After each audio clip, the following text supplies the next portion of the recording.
Unë mendoj që funksioni kryesor i poezisë është katarsisi. Teknologjia të bën që të mungoj mahnitja.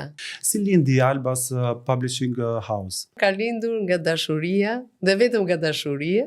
Njerëzit janë mbytur duke kaluar me not liçenin e orit vetëm që të kalonin nga ana tjetër e kufirit, ju na thonin në Maqedon se parë. Të kesh besim te ajo punë që ata bëjnë dhe që mos i rish gjithkohon te koka.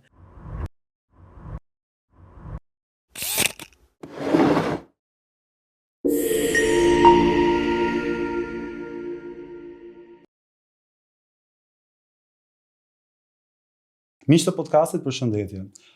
Zakonisht kur kam për të përgatitur, po themi, episodin e radhës, unë marr përsipër që të përgatis sidomos pjesën e hyrjes.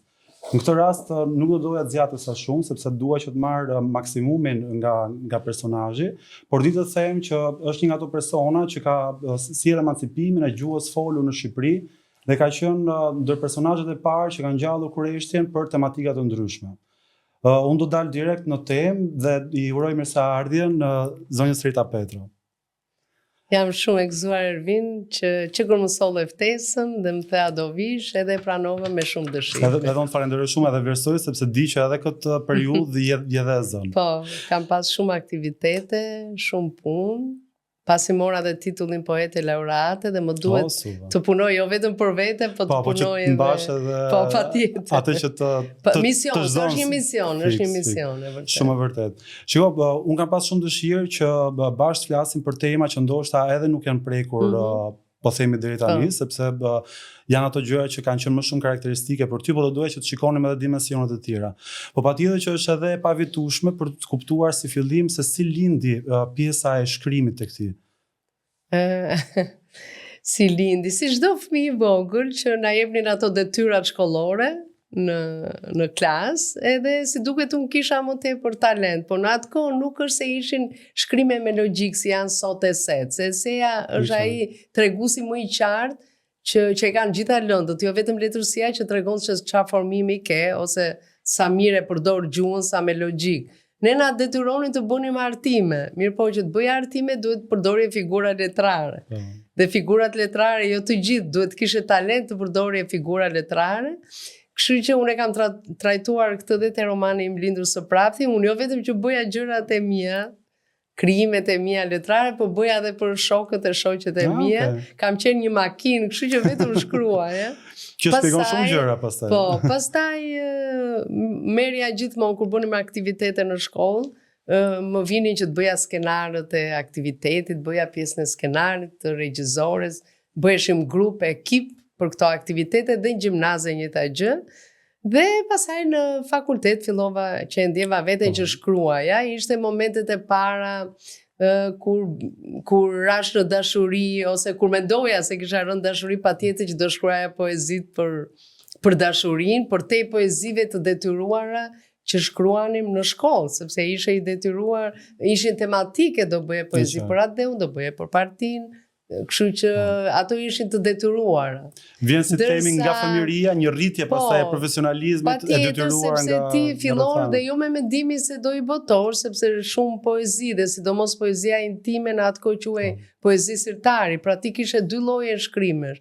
Shkrimet të cilat mund t'i çoje dhe t'i botoje në gazetën Drita ose Nëntori që unë kam botuar, ndërsa kjo pjesa tjetër ishte, unë e kisha, e quaja poezi sirtari që është nuk mund të botohe. Po, ishte private. Po, dhe mbas vitit 90, pas rënies së diktaturës, pastaj mblodha gjithë të poezi që mund të quheshin të ndaluara dhe ishin normalisht, sepse ishin poezi shumë individualiste. Koha nuk e kërkonte këtë lloj poezie.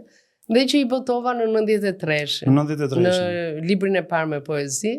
Kush ka qenë impakti i parë në 93-shin? Se këto të vonat i di sepse jashtë mase, libri është e habitshme, libri është pëlqyer jashtë mase, më morën në disa në atë kohë në fakt radio televizioni shqiptar ishte. Po, sa ajo ka qenë institucion. Dhe po ato 1, 2, 3 gazeta që ishin në atë kohë e pasqyruan si lajm, e bëra aktivitetin në lidhjen e shkrimtarëve, merdën gjithë këta shkrimtarë që në atë kohë Bat Koreshi, Xhevair Spaiu, Bardy Londo që ishin shumë të njohur në atë kohë. Edhe ata e vlerësuan shumë librin, Por mbaj mend një emision që është bërë në radio televizion shqiptar nga Alfred Kanini dhe ai ra në sy disa poezi që tha si ke guxuar i ke shkruar. Ka qenë një poezi, ne jemi dy gra që të presim, pra dy gra që kishin rënë dashuri me një burr. Mirë, por në atë kohë poezi të tilla nuk shkroheshin. Pikërisht në këtë libër ka qenë dhe poezia Nëse natën vi të futem në shtrat, që është ajo kënga që ka kënduar Rovena Dilo dhe fitoi çmim. Fitoi çmimin e dytë në atë kohë në këto koncertet e pranverës, Kur mos më lësho. Dhe pasaj prap një tekst u përdor një tekst këngë nga Ferdinand Deda, i famshmi Ferdinand Deda, për këngën Kam 5 fustane dhe adhuruesit, do me të ishin ato vitet e para që ishte ajo thyrja po rash në sy, sigurisht në atë kohë kishte edhe shumë të tjerë cilët poet që ranë. Kush kanë qenë emrat të tjerë që thyen këto tabut e para? Ishte Mimoza Ahmeti, patjetër. Madje Moza librin e parë e ka botuar para vitit, para 90-s. Po pati Moza pati edhe një lloj ndalimi, po pati dhe mbështetje në atë kohë, sepse ata e kuptuan që Moza po shkruante një poezi ndryshe nga poezitë e tjera. Ervina Tibi ra në sy, por pasi shkroi dhe Kadarea që është një talent shumë i mirë, talent i ri, dhe Ervinit i humorën edhe nga grupi Rit Folk, disa tekste ju bën këngë, do të thënë pak a shumë kjo ka qenë panorama. Duke qenë se këto ndikimet, po themi nga poezia në këngë e tjerë, si mendon, sa i gjerë ka qenë impakti, po themi i kësaj dalje, po themi nga poezia në sirtar, që mund të ishte shkrimet e kategorive ndryshme, për gjithë masën shoqërore, në sensin, ishte kjo një mënyrë që t'i tregonin që duhet të jemi më të hapur, mendimet duhet t'i flasim e tjerë. Shumë e drejtë, madje unë do të thoja që në atë kohë ka pas një hapje shumë të madhe, dhe ishin situash vite revolucionare dhe të gjithë ne, po jo vetëm ne që merreshim me letërsi, po dhe njerëzit e thjeshtë ishin të hapur ndaj gjërave të ndaluara.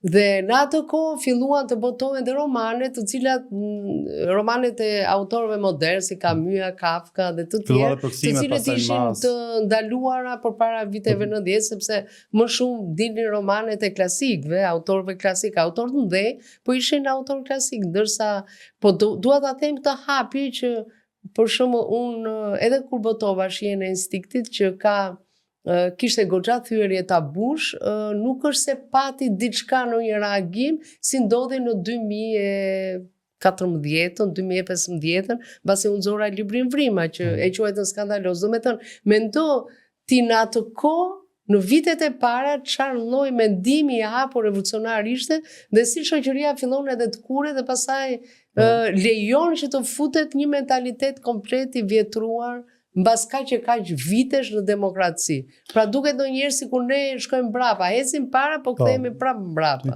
Po aktualisht mendon që jemi në të njëjtën situatë?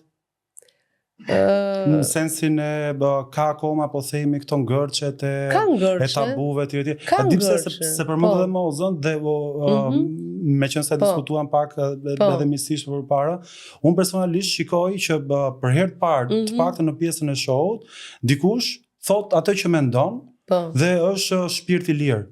Do më thonë, duke nisur edhe nga unë vetë personalisht. Në shumë raste përpiqem të dukem jo ai që jam, sepse dua të dukem mirë. Po se gjithmonë mendon se çfarë do mendojnë të tjerë. Unë jam Ervinin në sirtar, kur them unë janë shumë njerëz, po themi që në farë edhe më vjen mirë për sinqeritetin që e thua. Po jo, patjetër sepse çdo gjë fillon me vetdijen. Shiko, Moza ka qenë gjithmonë e tillë dhe aq shumë sa e njohun Mozën, dhe sidomos vitet e fundit që kemi bërë dhe shumë aktivitete letrare bashkë.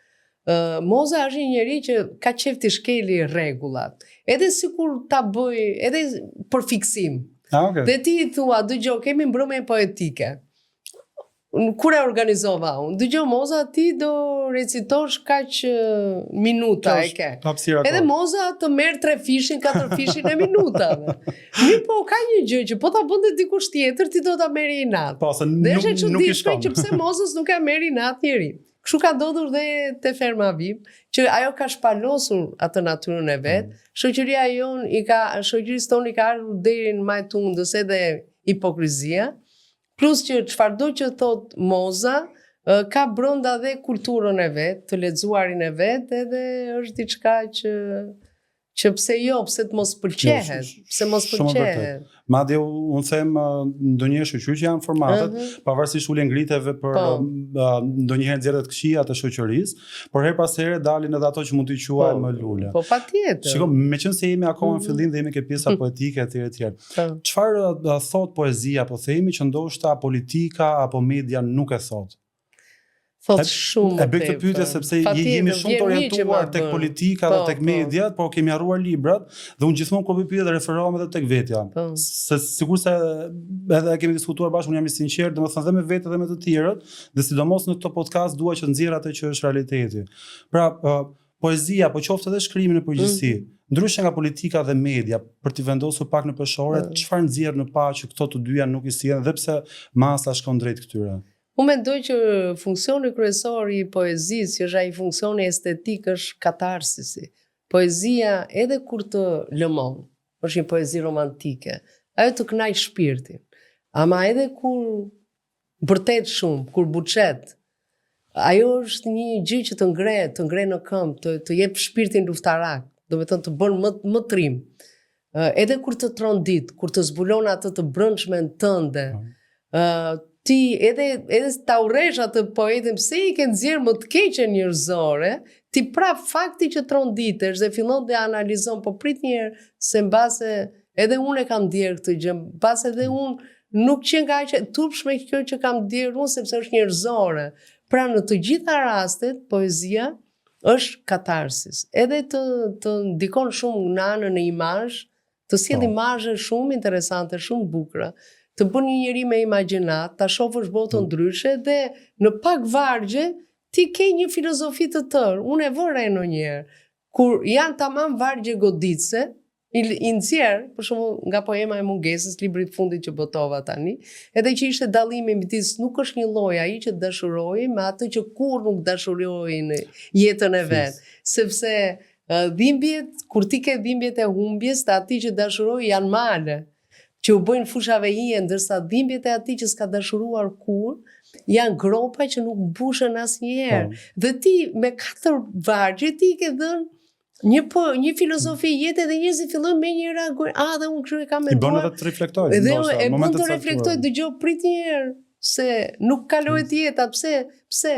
Ti ke dhuratë nga Zoti dashurim, se do ta kalosh jetën pa dashuri. Kështu që unë faktikisht çfarë adhuroj tek shkrimi është që nuk e kam të diktuar atë që duhet shikoj, po themi se në një film apo dokumentar. Por unë ngacmohem, po themi nga një libër, sepse temën patjetër që ti e përzihet, dhe nga kjo imagjinata jote apo qoftë edhe ndjenjat e tua shkrihen dhe ti përfituron atë që është, po themi, më afër teje dhe pastaj të vendos edhe në krahasim, po edhe të dikton nëse ti, po themi, është normale që ti përjeton apo jo. Flas të paktën për kohët e sotshme që ndjenjat sa vinë edhe po sfumohen, sepse jetojmë në një botë shumë të shpërqendruar. Është teknologjia, unë kam shkuar dhe për këtë gjë që teknologjia të bën që ti të mungoj mahnitja. E kam dhe në një varg. Çfarë është mahnitja? Ti nuk e kupton dot inteligjencë artificial, sepse ti mahnitja i takon një botë tjetër, një botë estetike, ti shikon një pikturë bukur dhe mahnitesh. Mirë po, sot ty të mungon nga ajo shpejtësia e informacionit, mbijetesa, juve të rinjt për shembull, ju duhet shumë që të krijoni sepse njeriu do të krijojë edhe anën materiale. Duhet të bëj disa punë. Kur je i ri pastaj ka ambicie tjera. Ke një dashur nesër e ke grua, do krijosh familje. Juve do mendoni si të rrisim fëmijë, madje ndryshe nga si na kanë rritur prindërit. Sot kanë një qasje tjetër dhe qasja e juaj është më e lodhshme se sa qasja jon kur ishim prindër, se ne ishim skematik. Ju e keni më të lodhshme, se t'i japësh liri fëmijës është shumë më e lodhshme se sa kur ishte e kollaj i tregoje të menaxhosh lirinë është më e vështirë. Po, i tregoje autoritetin tënde dhe mendoje se i kishe menaxhuar. Kështu që keni shumë sfida dhe nuk keni kohë për mahnitje ndaj të bukurës. Dhe poezia shërben për këtë gjë. Madje edhe kur ke kohë, mendon që të duhet për të relaksuar, për të marrë veten asaj lodhes, po themi që është edhe fizike dhe mentore. Dhe pastaj çfarë bëjmë? Ne hapim televizorin dhe merresh me politikën, që jo se është keq të merresh, po jo më shumë se sa duhet. Por pse thonë që në një vend ku politikanët nuk udhëheqin mirë, merret gjithë populli pasaj me politikë. Po. Se nëse politikanët do udhëhiqen si duhet, njerëzit mund të merreshin ose ishin zgjedhje dhe pastaj merreshin me punët e veta të gjithë. Ndërsa gjithkohë ne jemi në panikun që çfarë do na ndodhi nga politika. Është shumë vërtet kjo, madje ka vende afër nesh, flas brenda Europës që një pjesë e mirë e popullatës nuk e din kush është kryeminist fare. Çfarë tregon kjo? Do të thonë që është një politik që është një politikë e drejtë. Ato intereson ndoshta në momentin e zgjedhjeve pak më përpara. Ose mund të interesojë një kryebashkiak ose një kryetar i komunës vetë dhe vazhdojnë jetën. Po kështu dhe media që ofron disa modele shumë fallse, disa modele të cilët fitojnë pa lodhje dhe që në falë japin modelin, vajza ose djemtrin që japin modelin që të shpejtësisë, suksesit, të suksesit dhe të parave, se parati duan të gjithë, po shumë nga ato emocione që shumë shpejt. Dhe që nuk japin atë mesazhin e vlerave shpirtërore. Shumë vërtet. Pa dashur të dalim akoma dhe pak nga pjesa e artit. Sa provokues duhet jetë arti sot? E bëj këtë pyetje për vetëm fakt sepse ndonjëherë do të jemi provokues që të marrim dhe të jemi joshës për tregun, jo vetëm në tipare biznesi, por qoftë edhe për ti tërhequr. Unë nuk e di nëse libri Vrima ka qenë po themi në terma edhe që të ishte provokues për çështje, po themi që të kishte atë suksesin e vet, apo ishte komplet e natyrshme, po kjo më bën të mendoj që të paktën sot në 2026 që duhet edhe të mbijetosh në një farë mënyre, në art sa provokues duhet të jemi? Qoftë në përgjithësi, qoftë edhe në nivel strategjik. Në nivel strategjik, kur ti e bën me plan, diçka provokuese duhet të ketë. Sepse ne marrim dikë që duam ta fusim në punë dhe sikur ai mos ketë pak sharm, mos ketë diçka provokuese, ose mos të bëj ty që dëgjoj se unë mund të arri shumë në këtë vend, ai të ka provokuar. Diçka që të ngeli në mendje. Ai të ka provokuar, nëse do jetë një njeri kështu si i fjetër e kështu. Monoton. Një shef ose një pronar, një administrator s'do të merrte në punë. Kështu që ajo është pjesë e jetës kjo gjë. Ndërsa në lidhje me artin, unë mendoj që funksionon vetëm arti kur është spontan. Kur autori e ka komplet spontan atë gjë. Libri që përmendet pak më parë, libri Vrimas, absolutisht as nuk e kam menduar ndonjëherë që do bëj ndonjë gjë të madhe sepse unë kisha shkruar poezi dhe shumë provokuese se te libri Vrima. Dhe nuk ishte bërë asgjë, sepse ishte lexuar vetëm nga rrjetet letrare. Kur filloi zhurma, do vetëm filluan të komentojnë se janë rrjetet sociale që e bëjnë gjithë atë. Dhe ata njerëz të cilët s'kishin lexuar asnjëherë. Përveç asaj filluan komente dhe nga njerëz që kishin mendim tjetër për poezinë, sepse ne në Shqipëri jemi mësuar me poezinë tematike, me ciklet, cikli i pranverët, cikli i dimrit, cikli i adeut, cikli i prindërimit, sipas cikleve, ndërsa kjo është një poezi që i takon poezisë moderne, si ato balatat e Rokut që të trondisin, që nxjerrin më të keqen njerëzore për ta përmirësuar njeriu. Pra, nxjerret njeriu lakuri siç është, po këtë nuk ky është një provokim që të trondit. Prandaj e thash atë tronditin, dhe tronditja është gjë e bukur, sepse po ti shen një provokim me qëllim, unë të siguroj që askush nuk të trondite, dhe sot e kësaj dite ka 11 vjet. Po ndjehet edhe mund ta neveritësh dhe diçka që mund të quhet vulgare, e neverit edhe nuk merresh me atë punë. Fakti që u bë libri 11-12 vjet që është botuar dhe vazhdojnë njerëzit, edhe e përmendin, qoftë ata që më duan, ata që më duan e quajnë si një vlerë, ata që s'më duan ma quajnë si një njoll në biografi, madje do të thoya si një vrim, si një vrim në biografi. Jo, ka shumë njerëz që kanë ndruar, absolutisht. Shumë, sidomos nga daljet e mia në televizor. Po, se kanë kuptuar akoma më shumë edhe botën tonë. Është edhe ajo pjesa që unë në jetën reale nuk jam aq ekstravagante, siç është për shembull Moza. Moza në jetën reale është shumë ekstravagante se unë. Unë jam vetvetja sipas mënyrës time dhe më pëlqen që jemi shoqe, se ajo është ndryshe, unë jam ndryshe, por kemi arti, na bashkon dhe arti, po në poezi jemi të dyja të lira. Dhe në këtë pikë, kjo është që njerëzit kur më kanë dëgjuar kanë thënë, prit, që nge grua serioze, po pse si që kanë gratë jo serioze, ose poezia, një poet është artist, nuk ka lidhje se mënyrën se si jetoj unë jetën. Shiko, është një talent në kuptimin negativ i shqiptarëve që paragjykimin e kanë të gatshëm në xhep. Po. Si ajo arma që erdhi lufta dhe unë kam gati për ata që përdorim. s'më njihni, po të më shikonin televizor kush e di çfarë prisin, se kush do t'ju dilte. Fiks. Kanë menduar një lloj ekstravagancë edhe në pamje dhe në çdo gjë tjetër. Normal. Shiko, që t'i afrohemi avash edhe pjesës së biznesit, që është edhe po themi ajo që ndoshta edhe s'ke folur shpesh. Si lindi Albas Publishing House? Është një biznes që unë them ka lindur nga dashuria, dhe vetëm nga dashuria. Okay. Ishte dashuria për librin patjetër, po unë sa isha njohur me partnerin që pasaj jetuam gjatë bashkë, 20 vjet që e ngritëm shumë lart Albasin. Këtë vit kishim 25 vitin që kaloi 25 vjetorin, po 5 vjet ai ka kohë që ka 5 vjet që ka humbur jetën, por ama ne fatin edhe të takoj. Po, besoj në shtypshkojnë, por e tham kështu shumë spontane. Ka që duheshim ai tha po mirë pse hajde botuam një revistë, pastaj botuam një librin e letërsisë moderne, ka qenë libri i parë me autor Sabriamitin, që e prisin mësuesit. Nga ministria e atëhershme u ndalua për shkak të disa veprimeve ideologjike, për shembull që disa paragjykime ideologjike, fishtash fashist, ne s'duhet ta botojmë këtë libër, si që ishte ajo koha tranzicionit. Dhe vërtet sot duken paradoksale, po atëherë kishin seriozisht ata, dhe unë tash do iki nga puna, u largova nga puna, botuam librin. Do vetëm ishte një veprim shumë i guximshëm nga ana ime. Se ke dalë në det hapur, as më tepër atë periudhë. Det hapur dhe kam qenë një nga specialistët më të mira. Vërtet isha më e reja, se 15 vjet vazhdonin dhe më thonin më e reja në punë më e reja. Unë kisha marrë eksperiencën time dhe pasaj më heci, e hapëm shtëpi botuese, edhe Latifi tha do ta hapim edhe në Kosovë, edhe në Maqedoni dhe këtu dhe do bëjmë trekëndshin e shqiptarëve. Pasaj e hapëm dhe në Preshevë, edhe tani vonë edhe në Maltëzi dhe në diasporë, punojmë dhe me diasporë.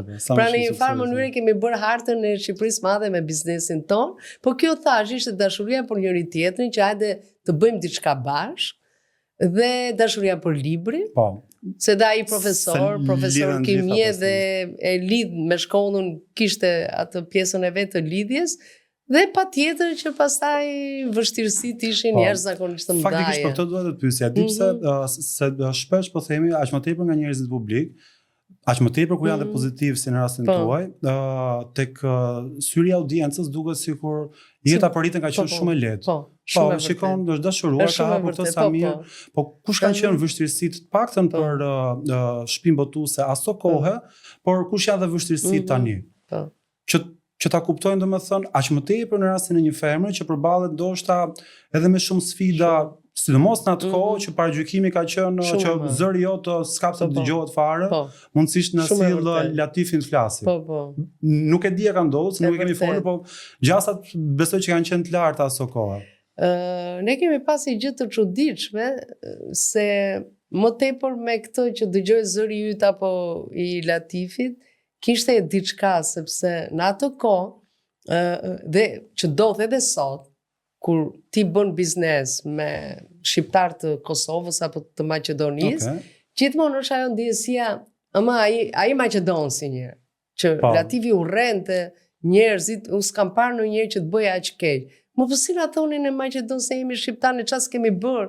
Çfarë nuk kemi bërë? Njerëzit janë mbytur duke kaluar me not liçenin e orit, vetëm që të kalonin nga ana tjetër e kufirit, ju na thonin në Maqedon se para. E dyta, konkurenca, sepse ne kur dolëm në treg ne ishim shumë profesionistë, sepse unë kisha marrë eksperiencë 15 vjet në librin shkollor, dhe edhe kryeredaktoria që ishte në punën tonë Natasha Pepivani, dhe ajo kishte po aq vite në punë me mua dhe ishim të vetmit.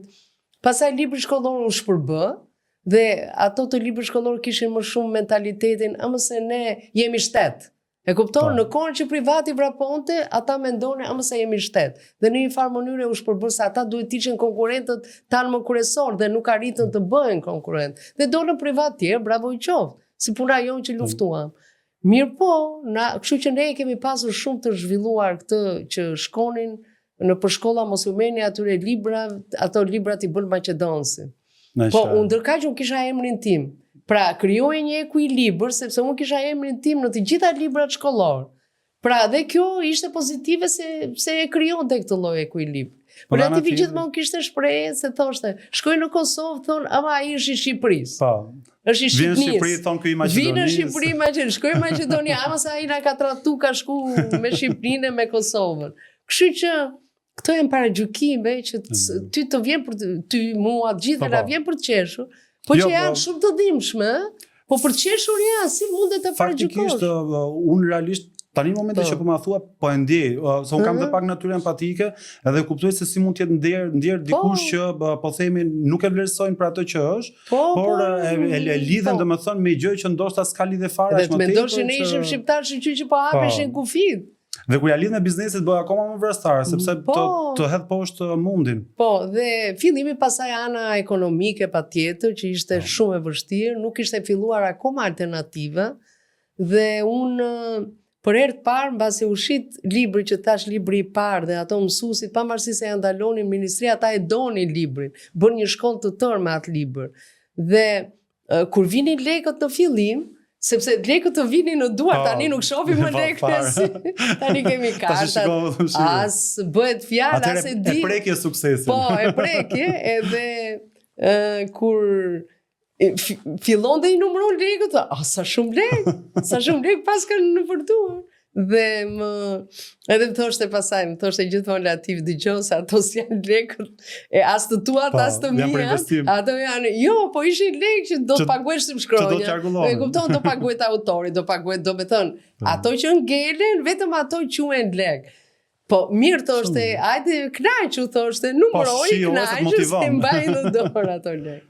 Dhe pastaj me një herë vum disa rregulla, morëm ekonomiste, filluam mos prekim lekë me dorë, dhe dua të them që kemi qenë nga të parët që kemi marrë këtë kasën fiskale. Po, e kemi marrë panajir, dhe na morën në natë edhe kolegët, pse e morëm në kasën fiskale panajir? Ne donim të bënim një biznes shumë të ndershëm. Ose, nëse më përpara për shembull rrogat jo paguanin në të zezë, gjysma në të zezë, gjysma në të barë, se ishin dhe vite, ne kemi qenë parët që asgjë të tillë nuk kemi bërë, me thënë të drejtë. Kemi qenë shumë korrekt. Korrekt dhe strukturuar me sa.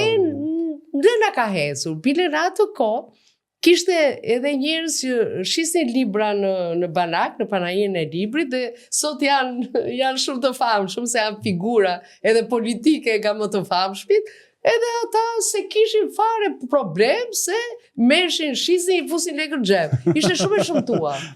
Shumë e shëmtuar ishte. Kur e mendon sot, dhe aq më tepër te libri. Në atë kohë, prandaj na morën në natë, po ai pastaj kush na morin prapë i natë. Na morën disa librar, ose shumica e librarve, sepse në qoftë se ti do punoj edhe në shtypshkronjë në mënyrë të pastër, ajo që quhet në të mënyrë jo në të zezë.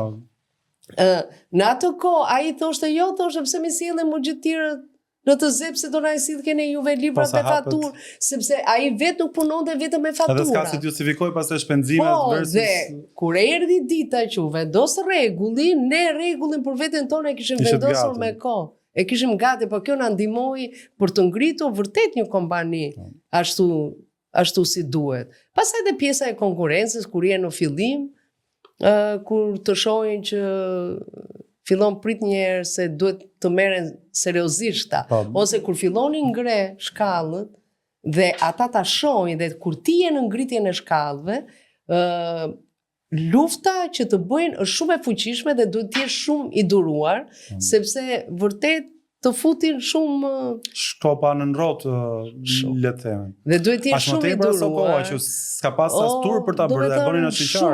Shumë e shëmtuar me media, me një gjë, kape një gabim, bëj qimjatra, shfrytëzoi media, pagueshin, hajde si t'i shajmë, si t'ja u punojmë tyre, si t'ja u bëjmë. Dhe që për ne ishin gjëra që as ta shkonte në mendje, edhe sot e kësaj dite. I hyte njerëzit idealist që me të drejtën dua që jam shumë e lumtur kur bëjmë atë punën tonë profesionale në redaksi, dhe që dhe e kam vdekje të mendoj, ose siç mundet edhe të thonë shumë njerëz, dëgjoj se nuk funksionon kështu, se po nuk pate një mik, po nuk shkove ti thuash dikujt që më ndihmo për këtë gjë, nuk funksionon kjo gjë. Dhe ti gjithmonë, kjo është lodhja më e madhe për mua. Do isha njeriu më i lumtur në botë që të bëja vetëm punën dhe të vlerësoj cilësia. Edhe sikur mos e kishim bërë ne me cilësi të vlerësoj tjetri, le të vlerësoj. Po, se në 10 gjëra, 5-6 gjëra unë do t'i bëj mirë se s'bën. Edhe këto janë shumë të lodhshme dhe të vonit nga politikat e sotme, të vonë në pozitën që mos duhet ta hedhe dhe unë vallën siç po bëjnë tjerë se mund të më zhduket biznesi, unë mendoj që është sfida më e madhe sot. Dhe sidomos për njerëzit që kanë idealizëm brenda vetes vet, është shumë e lodhshme. Për analogji, dikur kur kam qenë punonjës diku, kuptoja që kishte persona, pa them gjuhën popullore, që nëse lëpiheshin, kishin sukses. Patjetër. Dhe mendova, ore, ta provoj vetëm fakti që mendova më erdhi zor. E shikon? Më erdhi zor dhe thash, ore, po ku të shkoj menja me mendua, edhe se bëra dot. Kështu që është fikse edhe ta kuptoj shumë të pjesën. Po sot kush mund të jetë një vështirësi, po themi, e tregut. Aq më tepër që jemi edhe në botën digjitale dhe nën pyetja e kësaj. A ka risk libri në botën digjitale për konvertim të kaluarit në full? Po. Vjen mirë që po më bën këto pyetje, jashtëzakonisht mirë më vjen dhe më pëlqejnë. Ne kur filluam që të na pëlqejë, që na duan mësuesit, na duan prindërit, mësuesit, sidomos me librin shkollor, sa me thënë drejtën, nuk është libri artistik që ka krijuar bazën materiale, atë të mirat materiale, të ardhurat, është libri shkollor. Dhe kur e vum re që po na ecte puna dhe që krijuam të mira materiale, atëherë tham që të zgjerohemi.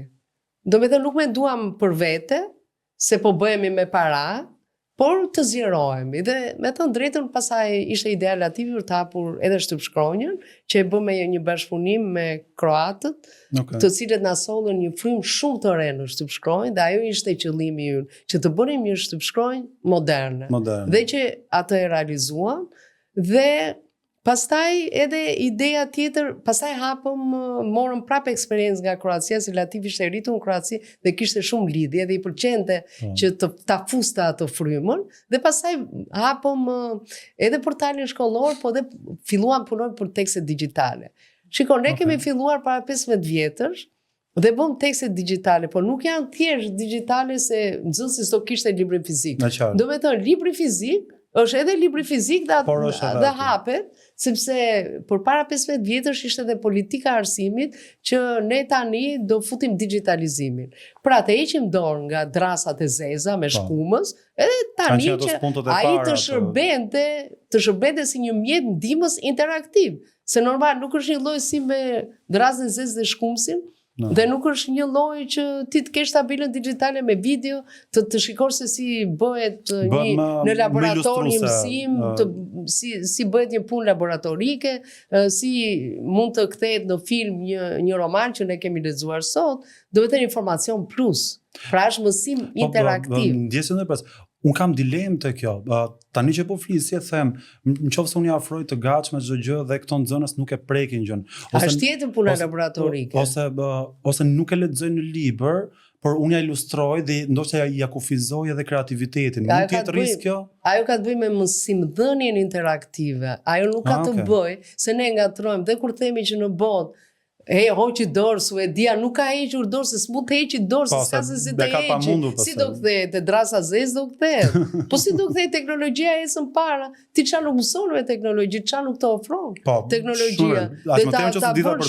Është tamam interaktive ajo gjë. Ai librin, ama ata e hoqën dorë sepse fëmijët nuk kishin librin.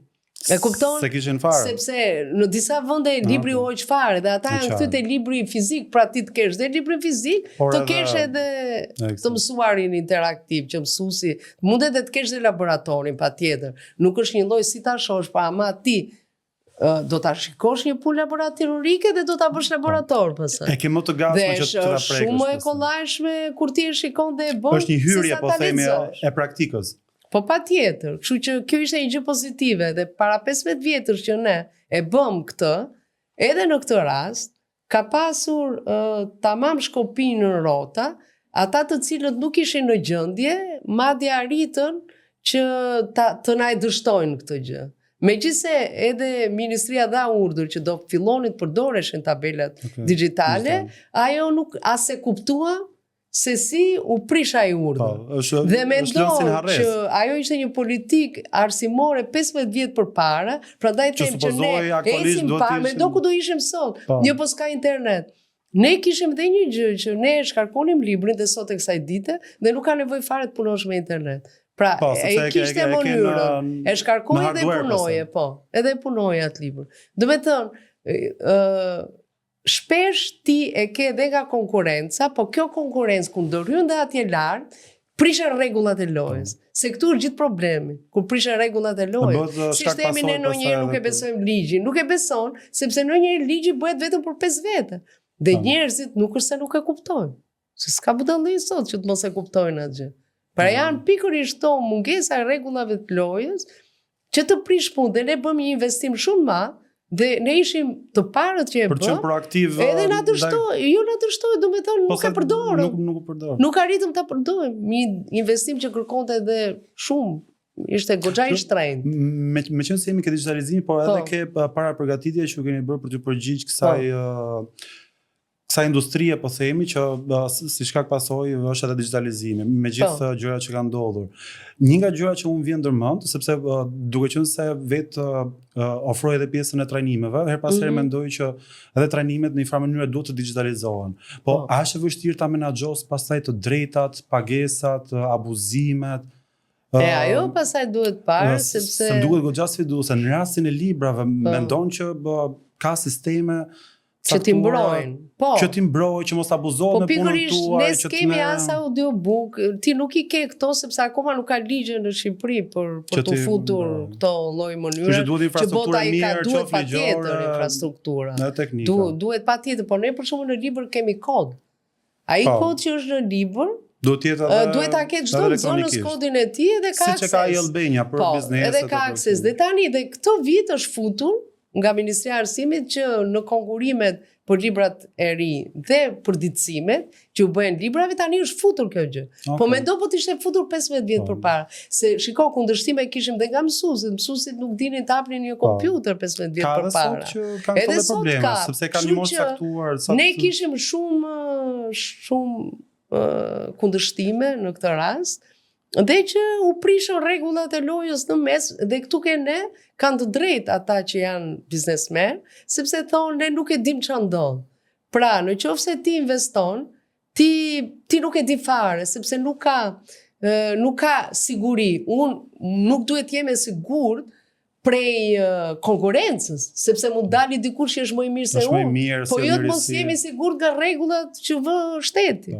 Dhe kjo është ajo, dhe kjo është gjithmonë e frikshme, dhe unë mendoj që shumë veta do kishin investuar shumë më tepër në qofse do kishin sigurinë e rregullave, të kuptohen. Po, sepse ndjen gatshëm për të hedhur mundin e vet. Konkurenca nëse ai bëhet më i zoti se ty, atëherë vazhdo dhe ti, konkurenca sjell cilësi. Fiks. Kjo është. Shiko, të pyes se dua të pyesja fiks në podcast pa e zaruar qoftë edhe përpara.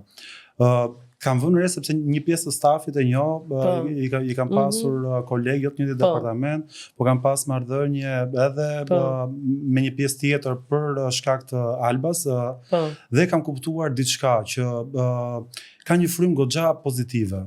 Dhe kam kuptuar edhe këtë në mënyrë edhe direkte, po edhe indirekte në disa gjëra që punojnë si ta kenë të veten.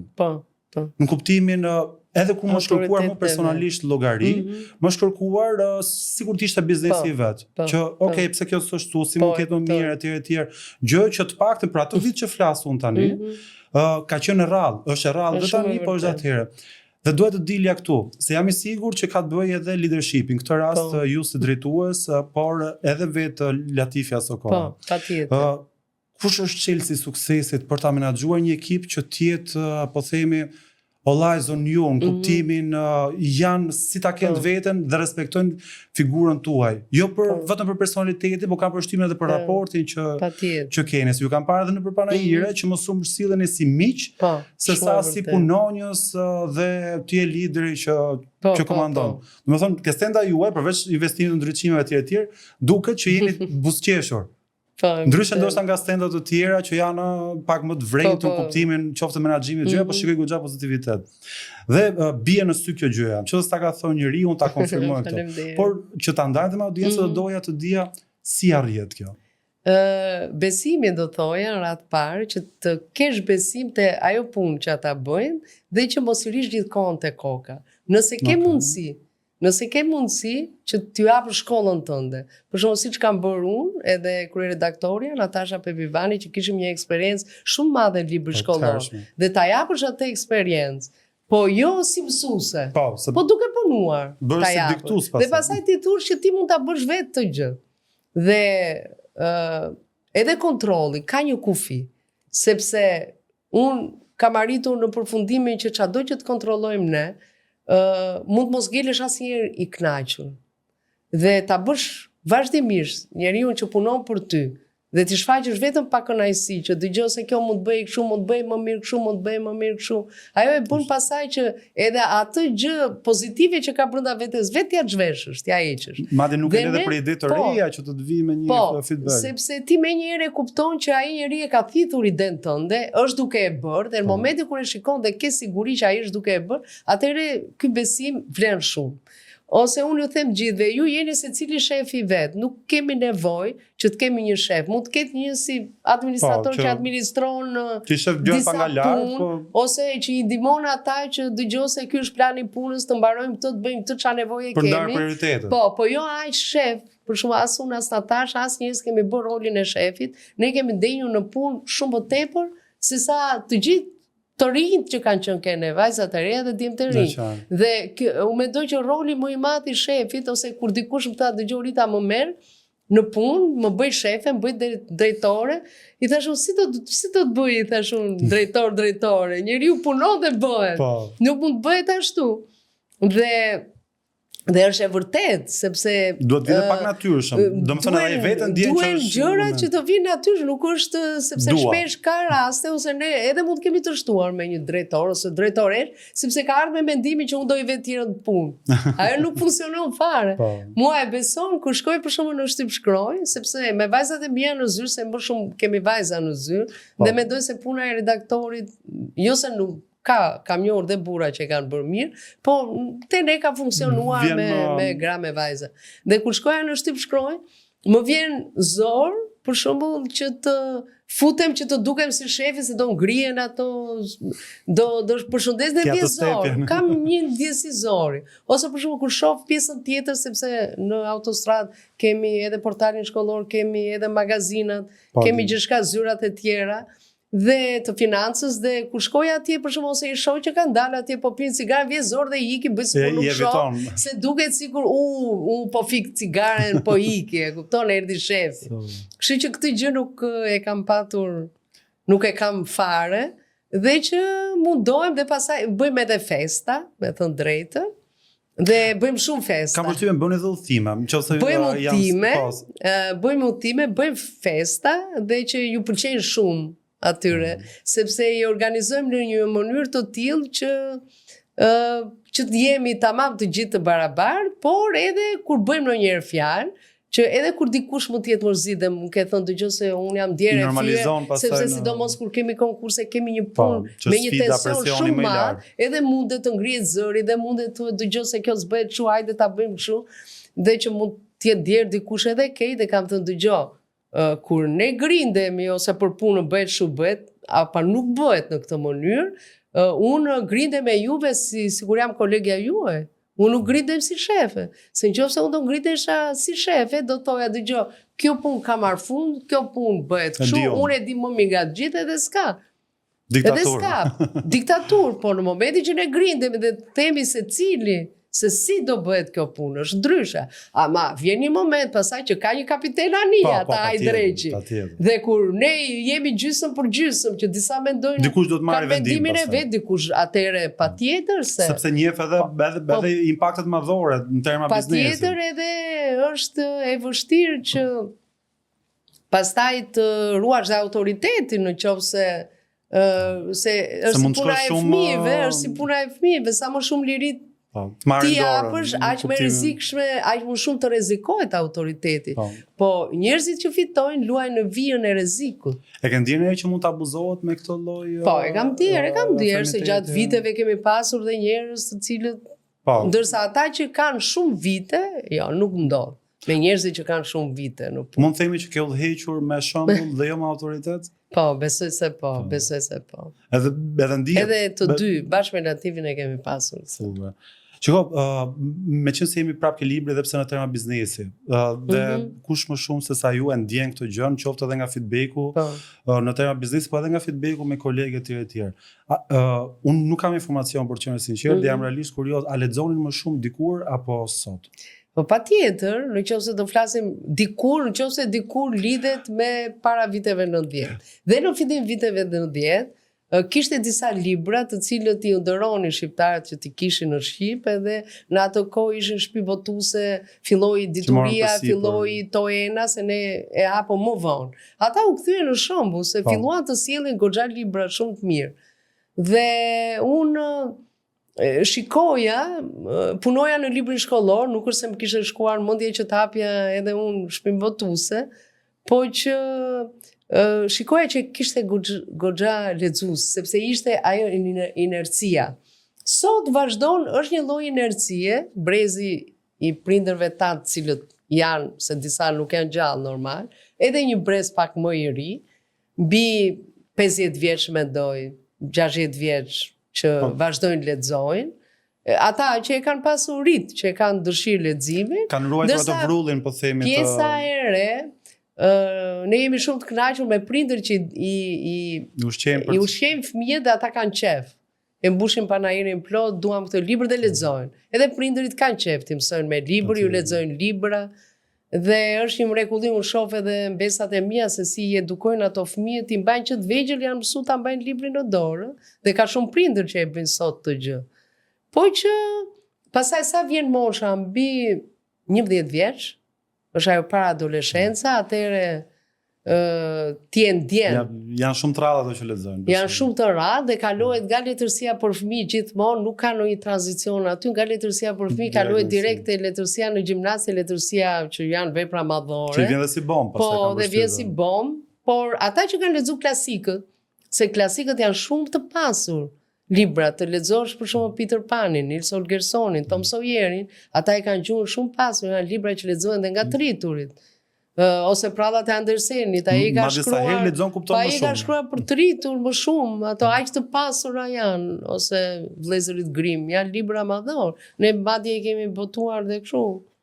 Libra të mëdhenj, edhe i kanë sfida prindërit për t'i blerë. A kanë frikë njerëzit sot blejnë libra voluminoz? Shiko, kjo e prallave shkon, se janë ca libra që shkojnë.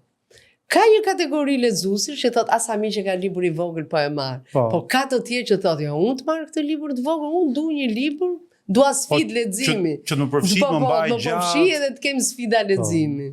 Unë për shembull mbaj mend mbas një kohë pauze që kisha pa lexuar, sot që ti jam realist nuk është se lexoj, që mos bëhemi si ato që unë lexoj për ditë sepse më duhet. Po pse ke jetën shumë të kam të vrullshme. Mbaj mend që e mora Alkimistin me qef atëherë se thash një libër me kaq faqe është do ta lexoj.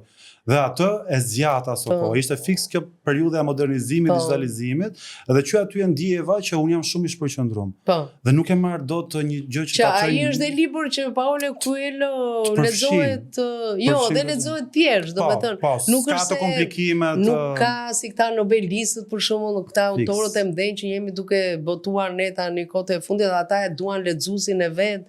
Që të jetë lexues që të zbuloj me tekstin, të zbuloj nën tekstin, edhe janë libra që kanë lexuesin e vet. Me qenë se jemi në një botë, po themi që po i kthehemi prap disi vetmis për shkak të digitalizimit, faciliteteve etj. Në rastin e krijimit, A është proces që duhet t'jesh introvert apo ekstrovert, po themi, që të shkëlqesh tek ajo? Se në botën time është ajo, domethënë si imazh është që ti mbyllesh dhe ke një takim me veten dhe gjatë provokimeve, qofshin ato emocione, dashuri apo etj, ti vazhdon dhe shkruan. Sot si mendon që është, të paktën nga ato shkrimtarë që mund të jenë kohësojshme që thotë që janë të rinj, ku e gjejnë ato muzën, po themi? Unë mendoj që ka dy lloje shkrimtarët të cilët ja lënë spontanitetin dhe bëjnë punën e vet, ku futem edhe unë. Unë çdo gjë kam shkruar në mënyrë spontane. Edhe shkrimtarët profesionistë, të cilët që ka dhe në botë që sof njihen dhe jetojnë me artin e vet. Ndërsa pjesa tjetër që shkruan dhe vërtet është e talentuar, duke pasur jetën e përditshme, ti nuk mundet ti futesh si profesion shkrimtari, sepse varet atë lexojnë, se vërtet Kadareja ka shumë vite që është shkrimtar profesionist dhe që jetoi me atë, mirë, unë gjithmonë e them, ishte në kohën e dur, në vendin e dur, sepse gjithë njerëzit ishin çuditur me diktaturën që ndodhte në Shqipëri. Normal kishte edhe një lloj mbështetjeje në atë kohë, por duke qenë se ishte i talentuar dhe me artin e vet të madh, normal që i ka përceu çdo kufi, se s'mund të thuash që është shkrimtar i realizmit socialist, ishte shkrimtar i madh. Dhe ishte shkrimtar i lindur. Po që shumë vështirë është jetosh me një këngëtar mundet të jetojë me artin e vet shkrimtari, sepse këngëtari shkon edhe në për aktivitete, edhe në aktivitete familjare, edhe mundet që me muzikën e vet në për lokale dhe të nxjerrë. Shumë vështirë është. Po një artist, po themi, a ka luksin, po themi, që ta ruaj atë autenticitetin e vet? Në kuptimin ca gjëra të dikton në rastin e sotshëm, sepse folëm se çfarë të diktonte koha e para 90-s. Në rastin e sotshëm ta dikton, po themi, ajo që mënyra se si do ta provokosh, ta dikton çfarë kërkese ka tregu, sepse tregu prandaj shkon në media, sepse parapëlqen skandalin. Apo parapëlqen, po themi, gjëra të rrëmujshme etj që janë deri diku ekstreme. Një artist si mund të mbietojë sot? Nëse ka që mbietojnë edhe sepse bëjnë edhe punë të tjera. Edhe se sa do t'i japi botuesi, sa do t'a paguaj, një shkrimtar do paguhet sot në bazë të tirazhit. Dhe shteti nuk është se nxjerr ndonjë lek të madh as për shkrimtarët e rinj, as për shkrimtarët më të vjetër.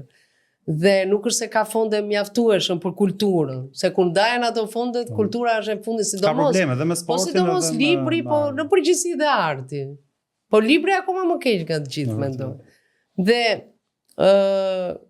pastaj, për këtë, kjo ka lidhje pastaj me atë censura apo autocensura. Dikur ishte censura shtetërore. Sot është censura nga opinioni.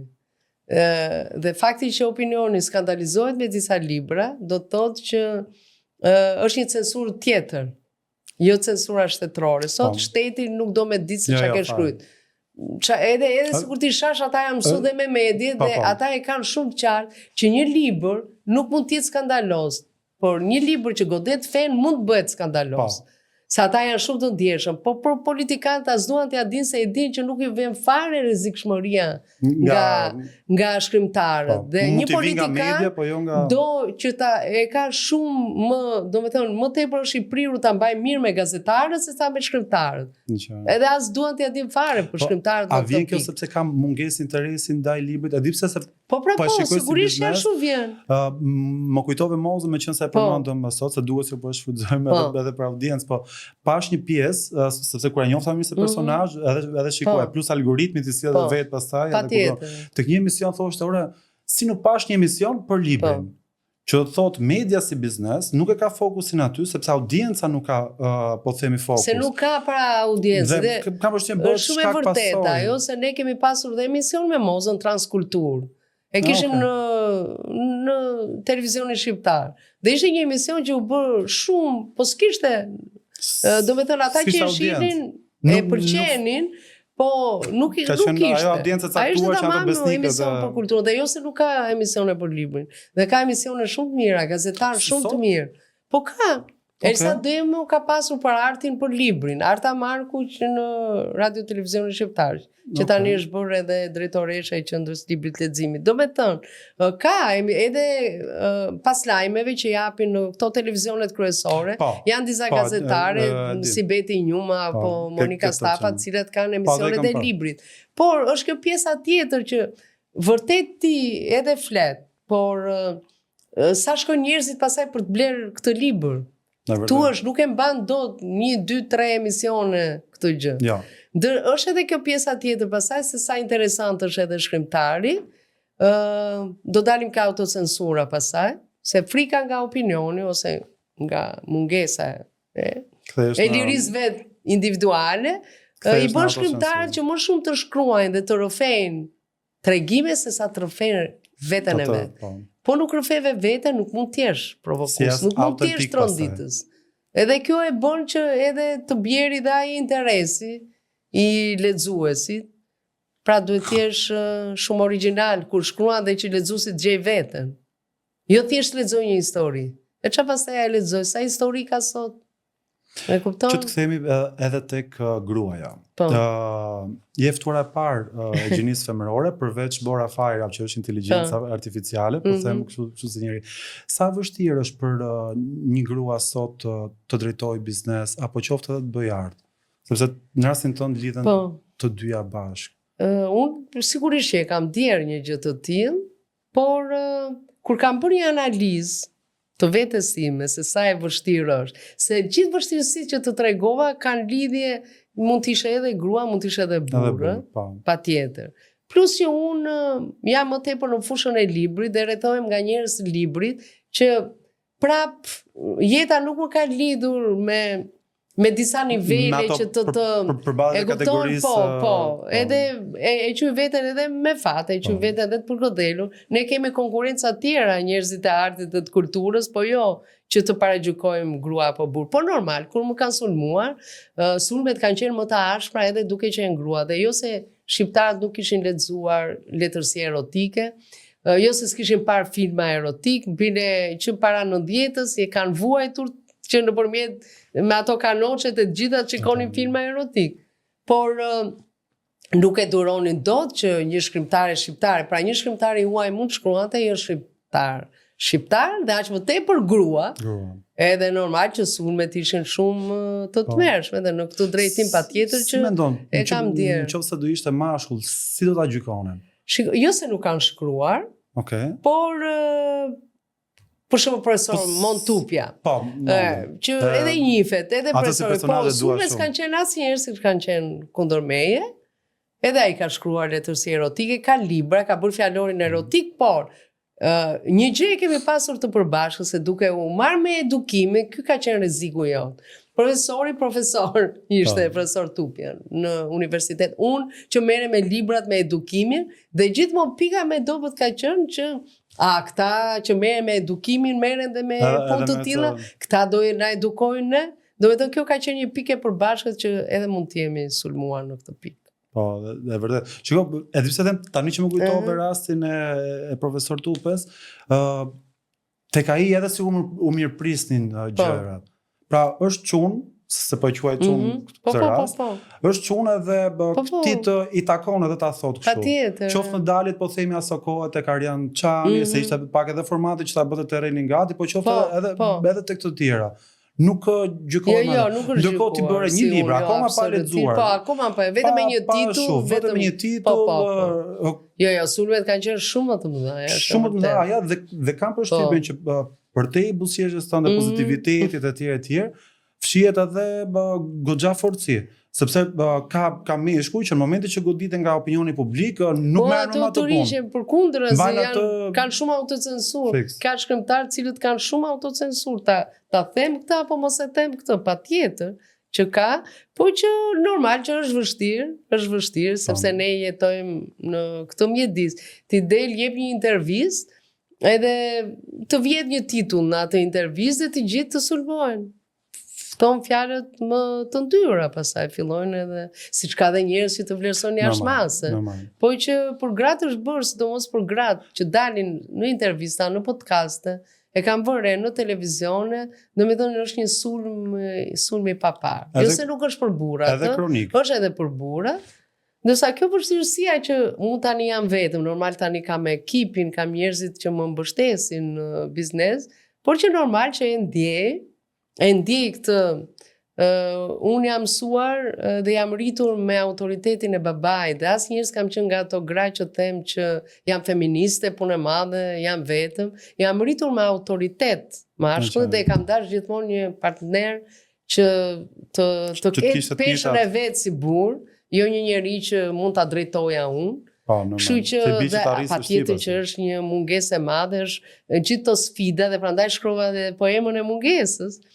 Për vetmin e kam shkruar, për gjithçka që ndodh sot. I kam kalu për te i mungesës time personale, dhe që kur ishim bashkë patjetër që peshonim më shumë mbi tokë. Dhe tani normal që i kam më të vështirë, qoftë edhe për atë këshillimi, që qa vendimi. Unë i kam shumë zot njerëzit rreth e qark meje, po ajo dyshja nuk është më. Një këshilltar, po themi, ose që të konfirmoj dhe mendimet. Po shiko, ajo është shumë e bukur kur je dyshe dhe ke partneritet, po edhe sikur të kesh punë të ndara. Sepse ti në çdo kohë shkon në shtrat dhe vazhdon bisedën. Grishëm mëngjes pi kafe, vazhdon bisedën. Ose kur të ka ecur puna, ose kur nuk të ecën. Ti shkon me pushime, vazhdon bisedën. Se duket sikur njerëzit që merren me biznes, sikur ata vetëm pushojnë, ata udhtojnë, ata bëjnë gjë. Në një kohë kur ti 24 orë e ke mendjen tek ajo punë. Dhe nuk është se e ke mendjen se do fitosh apo sa lek do fitosh, ti e ke mendjen sepse do të funksionojë puna patjetër. Do që të funksionojë, po është edhe misioni janë të fillestare që ke pas për ta thënë. Po shiko, do ta konsiderosh vetëm në fat se jo të gjithë i shkon kështu. Është shumë e vërtetë. Ka njerëz që janë brenda një shtëpie dhe nuk flasin fare. Shumë e vërtetë. Por padashme hyrje këto tema të sociale, ke menduar ndonjëherë të heqësh dorë?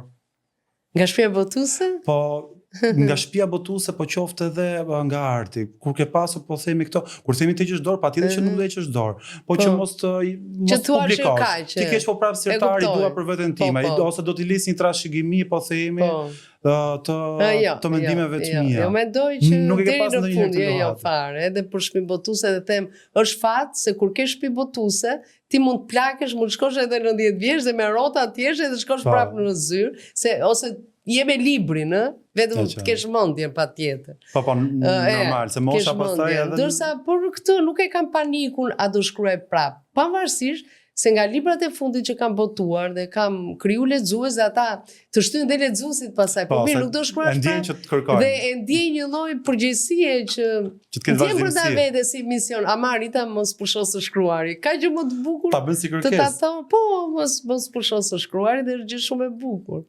Meqense jemi ke pjesa dorëzimit dhe tjerë, sepse jam i sigurt që të ndjekin shumë persona që të admirojnë jo vetëm për artin, po edhe si figurë, po themi qoftë si personalitet e tjerë. Por janë edhe ato që ndoshta janë fillimet e veta që shkruajnë, sidomos vajzat. Çfarë këshille do t'i jepje sot? Bazuar në eksperiencën tënde, po themi në këtë vend ku jetojmë aq më tepër. Unë kur bëj me takime me të rinj, me të drejtën, ju them, ato që shkruajnë, që merren me librin patjetër, që ju them, hiqini nga koka ato adhurimet, sepse ata të krijojnë skematizma. Ty mund të pëlqejë një autor, mund të pëlqejë mënyra si shkruan, por nuk mundet thjesht ta imitosh atë njeri, sepse ti ke atë pasurinë. Edhe çdo jetë njeriu ka pasuri, çdo jetë njeriu mund të bëhet roman, mjafton të kapësh detaje. Kapësh detaje dhe këto detaje e bëjnë atë që është origjinale. Që ti mos thuash për dashurinë atë që kanë të gjithë. Dashuria është e pafundme, po mira kanë të gjithë, është e përhershme, kanë të gjithë ti gjej diçka tjetër. Ose mund të përshkruash të pafundmen, po me ngjyra të tjera. Me ngjyra të tjera, me një detaj të vogël. Me një gjë të vogël. Sa rëndësishme është, jam i sigurt që është rëndësishme, por për të kuptuar nivelin e rëndësishëm. Pra, unë po themi si një person që mund të jem ndoshta kreative të tjerë në shkrim. Kam këto ngacmimet. Sa rëndësishme është që unë ta krijoj një strukturë që të jetë e kuptueshme pastaj për të tjerët, apo duhet mbaj realisht ato që mendoj. Unë faktikisht i shkoj trajnime, po themi, unë kam disa njohuri X, po në qoftë nuk i shtrim mirë, po themi për gjatë... Struktura është kryesore. Ajo e përbën Libri, e dua më shumë për të rit këtë që po për ato që janë fillimet e vetën. Struktura, ajo është kryesorja, sepse ti mund t'i lesh mendimet dhe t'i hedhësh. Por po nuk morën strukturë, se struktura ty të bën struktura e një pallati e bën atë pallat. Okay. Strukturë, pra ti ke dhënë një strukturë të caktuar. Do bësh një trajnim, ke një strukturë të caktuar që do të ndërtosh një gjë. Okay. Dhe kjo është shumë e rëndësishme në çdo drejtim, ti jetë vet, që edhe unë kam nevojën, pra të hedhësh çfarë do të thuash, edhe pastaj nëpërmjet atyre skelave që të ndërtosh se si e do ta ndërtosh, si e do që ta bësh, dhe ajo është vështirësia më e madhe, se ti vetëm atëherë ti mendon që do i votosh. Pra në momentin që ti het mendime, ti dhe mund mos i votosh fare. Ama po fillove ti për strukturën, do të thotë që ke filluar një punë me përgjegjësi, edhe një gjë që nuk është më e jotja pasaj. Pasaj është e publiku. Në rastin tënd përpara se të shkojnë në publik, kujt ja jep ti ja lexosh? Përveç atyre që ndoshta do merren me anën, po themi estetike, të shkrimit të tjerë. Librat e para kam dhënë me prindërit e mi, nuk është se i lexoja, kur isha e vogël u lexoja poezitë shumë përpara. Unë vi nga një familje ekonomistësh, edhe motra ekonomiste, dhe vetëm unë dola që merresha me art. Kështu që ata lexonin shumë, mirë po nuk ishin të parët që ja u jepja. Okay. Dhe paka shumë kam pas miq të afërt që ja u jepja. Sot tani unë normal rrethohem edhe me njerëz që janë të artit, dhe kam disa njerëz ose shkrimtar që mund t'jem, ose tani edhe te zyra ime janë vajzat e zyrës që mezi presu që të marrin një mendim prej tyre sa e lexojnë, dhe ato pëlqejnë shumë se janë shumë objektive, nuk janë që hajde po ja bëjmë ritës qefin. Janë kritikët e parë. Jo, janë kritikët e parë, po. Ose kur entuziazmohem, unë lumturohem. Por që ndërsa për librin Vrimë, të parë që ka lexuar ka qenë vajza dhe partneri im, edhe vajza e pëlqeu shumë dhe tha do bëj disa ilustrime dhe ka bërë ilustrime dhe shumë mbështetëse. Ndërsa partneri e mori njërë, më nështrimshkroi, u kthye, hiku, u kthye dhe gjithmonë i thua pse nuk thua asnjë fjalë. Edhe do ta botosh të libër, po. Edhe më fakt e kam thënë, jo më tha, a e di që do po ecën mbi një tel 1000 metra të lartë, më ka thënë atëherë. I thash, nëse mendon kështu, atëherë ja vleka ky libri, thash që ka guximi i madh ky libër. Si puna dhe vetë nismës së Albas që dhe po ai e dinte historinë e titullit të Vrimës, që unë ishim bashkë te vulkani i shuar i Santorinit, sepse për vulkanin flet poema Vrima. Pastaj atje ka dhe shumë gjëra tjera, po flitet për vulkanin që afroje dorën, futen në këtë Vrimë që nxjerr avull, sepse është ajo që ky vulkan prap. Ja, dhe mua më kujtua poema ime dhe postova kur ndodhi vjet me Santorini që u larguan të gjithë, sepse pati lëkundje, dhe thash pra poetët e kanë atë ndjeshmërinë, kanë ndjeshmërinë për ta shkruar këtë gjë. Në fund të çdo epizodi, unë kërkoj sidomos për pjesën e të rinjve, nga të ftuarit, se çfarë këshille do t'i jepje. Pra, ti ke goxha eksperiencë në fushën e biznesit, të dashurisë, të artit e tjerë, nuk do të kushtëzoj se ke cila nga këto pilar po themi të jetë këshilla, po një këshillë e përgjithshme që ndoshta do t'i bënte mirë nëse do ta marrin me vete. Unë mendoj që të rinjt duhet dhe të dyshojnë, mos i marrin gjithmonë gjërat që kështu ja u themin ne, sepse mendoj që dyshimi është ajo pjesa që atë e bën që të kërkoj argumentin. Dhe kur ti ke argumentin, ke një armë, nuk ka armë më të fuqishme se sa argumenti. Po që të arrish argumentin, duhet të kesh dije. Duhet që atë dije, po e more në shkollë, të ndihmon aq shumë, dhe unë gjithmonë edhe kur ju them lexoni librat e klasikëve, se po lexoni librat që zë ju vi më rasti për t'i lexuar. Pastaj lexoni, ju e keni marrë formimin tuaj. Dhe që edhe kur duan të kundërshtojnë, të kenë guximin të kundërshtojnë vullnetin e prindërve, të kenë guximin të kundërshtojnë vullnetin e mësuesve, të shefit, të kryeministrit, të vetë Zotit, po me argument. Dhe forcën Dhe argumentin, forcën e argumentit ta jep vetëm dia. Po. Një i paditur nuk mund të ketë, nuk mund të ketë, sepse nuk di, edhe sikur të ketë argument fort, nuk di ta justifikoj. Dhe unë kam fitu shumë në jetë, edhe kur kam bërë disa letra ankese, për të fituar të drejtën time, i kam vënë njerëzit shumë në pozit. Po. Sepse i kam pas argumentet shumë të forta, dhe kam fituar. Në njerë nuk më janë përgjigjur, por e kam kuptuar që i kam tronditur me argumentet e mia. Mund të themi që dia dhe argumentet jep liri?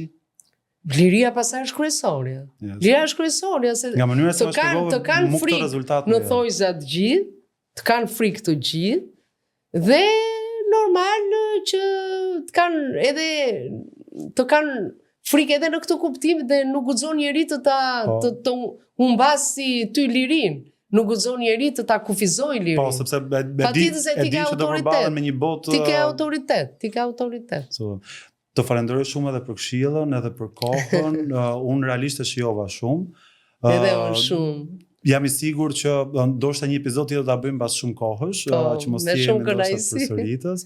Të dashur miq, shpresoj që ky episod ju ketë vëtur sa më shumë dhe të kemi marrë maksimumin nga një autoritet siç është Rita Petru, qoftë në fushën e biznesit po dhe të artit. Dhe ju ftoj që të bëni subscribe dhe follow për episodet e radhës. Shihemi së shpejti prapë.